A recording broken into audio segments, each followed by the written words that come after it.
கருணாநிதி பிறந்த நாளை முன்னிட்டு விருது பெற்ற எழுத்தாளர்களுக்கு வீடு ஒதுக்கிய அரசு அதனை ரத்து செய்தது இலக்கியவாதிகளை அவமதிக்கும் செயல் என்று உயர்நீதிமன்றம் தனது கண்டனத்தை பதிவு செய்திருக்கிறது. கூடுதல் விவரங்களை வழங்குகிறார் செய்தியாளர் ஆனந்த்குமார். ஆனந்த், வணக்கம். வழக்கின் விவரம் என்ன ஆனந்த்? வணக்கம்.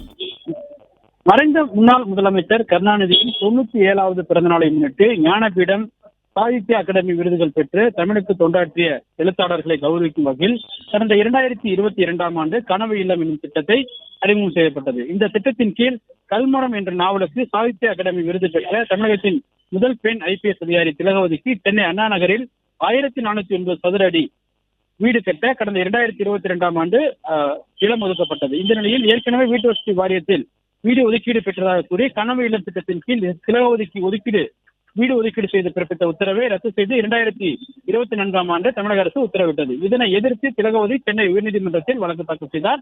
இந்த மனுவில் ஏற்கனவே சொந்தமாக வீடு இருந்தாலும் கனவு இல்லம் திட்டத்தின் கீழ் எழுத்தாளர்களுக்கு வீடு ஒதுக்கீடு பெற தகுதி உண்டு என 2022ஆம் ஆண்டு அரசாணையில் குறிப்பிட்ட நிலையில் அதனை மாற்றி வீட்டு வசதி வாரியத்தின் வீடு ஒதுக்கீடு பெற்றதற்கு கனவு இல்லம் திட்டத்தின் கீழ் வீடு ஒதுக்கீடு பெற தகுதியில்லை என அரசாணை திருத்தம் செய்திருப்பதாக தெரிவித்தார்.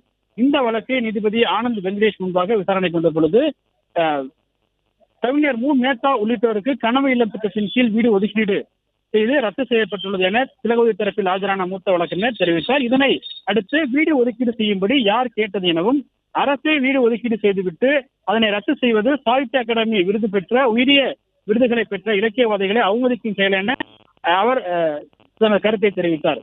இலக்கியவாதிகளை இவ்வாறு நடத்தக்கூடாது எனவும் அவர் தன்னுடைய பதிவை தெரிவித்தார். மேலும் தமிழுக்காகவும் தங்கள் வாழ்க்கையை அர்ப்பணித்திருக்கும் மறைந்த முன்னாள் முதலமைச்சர் கருணாநிதி தனது வாழ்நாளில் இறுதி வரை கௌரவப்படுத்தினார் எனவும் தற்பொழுது அரசு பிறப்பித்துள்ள திருத்த அரசாணை கருணாநிதியின் விருப்பத்திற்கு முரணானது எனவும் அரசு கருணாநிதியின் விருப்பத்திற்கு மாறாக செயல்படாது என நம்புவதாகவும் நீதிபதி தெரிவித்தார். மேலும் திருத்தம் செய்யப்பட்டதாக இருந்தால் அதை கூட முன்தேதியிட்டு அமல்படுத்த கூடாது என தெரிவித்த நீதிபதி கவிஞர் மு. மேத்தாவுக்கு வீடு ஒதுக்கீடு செய்து ரத்து செய்ததை எதிர்த்து தாக்கல் செய்த வழக்குடன் சேர்த்து இந்த வழக்கையும் விசாரணைக்கு எடுத்துக் கொள்வதாக தெரிவித்த நீதிபதி வழக்கினுடைய விசாரணையை ஜூலை 9ஆம் தேதிக்கு தள்ளி வைத்துள்ளார்.